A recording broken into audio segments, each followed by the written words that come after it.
నమస్తే, welcome to Sakshi exclusive. Corona మళ్ళీ వచ్చింది, బిగ్ అలర్ట్. ఇది కన్ఫర్మ్ న్యూస్.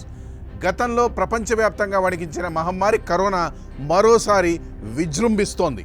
ఇప్పటికే ఈ కరోనా సబ్ వేరియంట్ 22 దేశాలను భయభ్రాంతులకు గురి చేస్తోంది. ఈ కోవిడ్ కొత్త వేరియంట్కు సికాడా BA.3.2 అని పేరు పెట్టారు.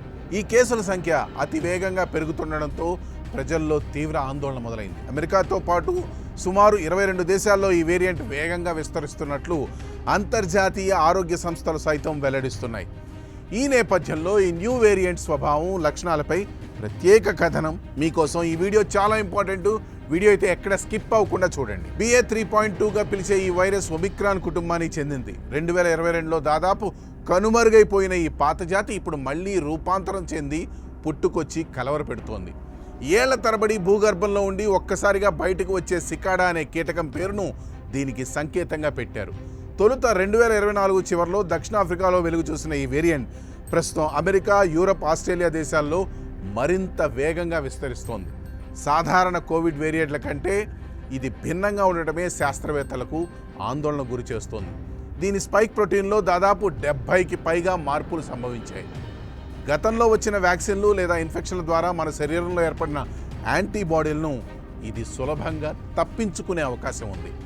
పాత ఒమిక్రాన్ రకాలతో పోలిస్తే ఇది అత్యంత వేగంగా ఒకరి నుండి మరొకరికి సోకుతున్నట్లు చెబుతున్నారు శాస్త్రవేత్తలు.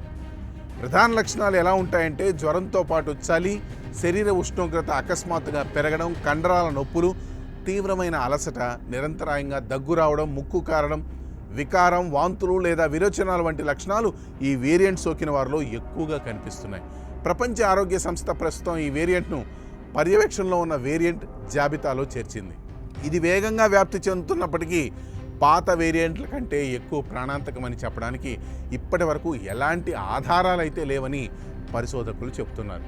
అమెరికాలోని సికాడా బాధితులందరూ నెమ్మదిగా కోలుకుంటున్నారు. ఇప్పటిదాకా ఈ వేరియంట్ బారిన పడిన వారికి ప్రాణహాని అయితే జరగలేదు. ముఖ్యంగా ఈ వైరస్ సోకకుండా ఉండాలంటే బహిరంగ ప్రదేశాల్లో మాస్క్ ధరించడం, చేతులను శుభ్రంగా ఉంచుకోవడం, వైరస్ లక్షణాలు కనిపిస్తే వెంటనే వైద్యుడిని సంప్రదించడం ద్వారా ఈ ముప్పు నుండి బయట పడవచ్చని చెప్తున్నారు.